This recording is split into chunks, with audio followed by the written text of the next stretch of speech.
PG ഡോക്ടറെ ബലാത്സംഗം ചെയ്ത് കൊലപ്പെടുത്തിയ സംഭവം വലിയ പ്രതിഷേധങ്ങൾക്ക് വഴിവെക്കുന്നതിനിടെ ഗുരുതരമായ വെളിപ്പെടുത്തലുമായി RG-CAR മെഡിക്കൽ കോളേജ് ആശുപത്രി മുൻ ഡെപ്യൂട്ടി സൂപ്രണ്ട് അക്തർ അലി.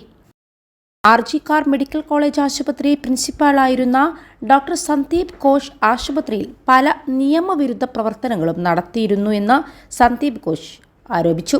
വനിതാ ഡോക്ടറുടെ കൊലപാതകത്തിന് പിന്നാലെ സന്ദീപ് ഘോഷിനെ സസ്പെൻഡ് ചെയ്തിരുന്നു. അവകാശികൾ ആരും അന്വേഷിച്ചു വരാത്ത മൃതദേഹങ്ങൾ വിൽക്കുന്നതുൾപ്പെടെ നിരവധി നിയമവിരുദ്ധ പ്രവർത്തനങ്ങളിൽ സന്ദീപ് ഘോഷ് ഏർപ്പെട്ടിരുന്നു എന്നാണ് അക്തർ അലി ആരോപിക്കുന്നത്. ബംഗ്ലാദേശിലെ ബയോമെഡിക്കൽ മാലിന്യങ്ങളും മെഡിക്കൽ ഉപകരണങ്ങളും കടത്തുന്നതിലും സന്ദീപ് ഘോഷ് പങ്കാളിയായിരുന്നു എന്ന് അക്തർ അലി ആരോപിച്ചു. 2023 വരെ RG-CAR ഹോസ്പിറ്റലിൽ ജോലി ചെയ്തിരുന്ന അക്തർ അലി സംസ്ഥാന വിജിലൻസ് കമ്മീഷന് മുമ്പാകെ ഈ നിയമവിരുദ്ധ പ്രവർത്തനങ്ങളെക്കുറിച്ച് മുന്നറിയിപ്പ് നൽകിയിരുന്നുവെന്നും വ്യക്തമാക്കി. സന്ദീപ് ഘോഷിനെതിരായ അന്വേഷണ സമിതിയിൽ താനും ഉണ്ടായിരുന്നുവെന്നും അദ്ദേഹം പറഞ്ഞു. അന്വേഷണത്തിൽ കുറ്റക്കാരനാണെന്ന് കണ്ടെത്തിയിട്ടും മുൻ പ്രിൻസിപ്പാളിനെതിരെ നടപടിയുണ്ടായില്ലെന്നും അക്തർ അലി ചൂണ്ടിക്കാട്ടി. 21 ലക്ഷത്തോളം സന്തുഷ്ടരായ ഉപഭോക്താക്കളും 2 ലക്ഷത്തോളം തിമിര ശസ്ത്രക്രിയകളും പൂർത്തിയാക്കിയ മലബാറിലെ ഏക കണ്ണാശുപത്രി Alsalama eye hospital, hospital road, Perinthalmanna. Sandeep ഘോഷിനെതിരെ സംസ്ഥാന ആരോഗ്യ വകുപ്പിന് അന്വേഷണ റിപ്പോർട്ട് സമർപ്പിച്ചെങ്കിലും അതേ ദിവസം തന്നെ RG-CAR ആശുപത്രിയിൽ നിന്ന് സ്ഥലം മാറ്റുകയായിരുന്നുവെന്നും അക്തർ അലി കുറ്റപ്പെടുത്തി. ഞാൻ അന്വേഷണ റിപ്പോർട്ട് സമർപ്പിച്ച ദിവസം തന്നെ എന്നെ സ്ഥലം മാറ്റി.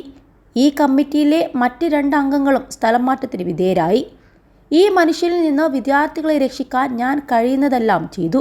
പക്ഷേ ഞാൻ പരാജയപ്പെട്ടു, അദ്ദേഹം പറഞ്ഞു. സന്ദീപ് ഘോഷിനെതിരെ കൊലപ്പെട്ട ഡോക്ടറുടെ മാതാപിതാക്കളും രംഗത്തെത്തിയിട്ടുണ്ട്.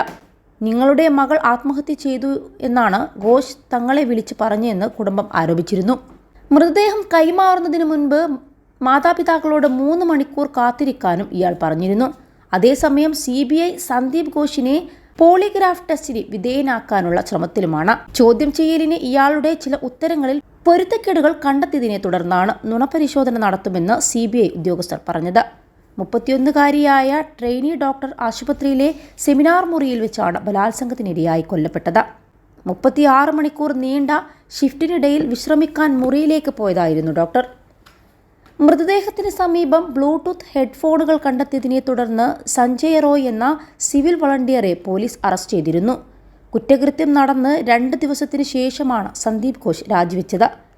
അടുത്തിടെ സഞ്ജയ് റോയിയെ പോളിഗ്രാഫ് പരിശോധനയ്ക്ക് വിധേയനാക്കാൻ കോടതിയിൽ നിന്ന് CBI അനുമതി തേടിയിരുന്നു.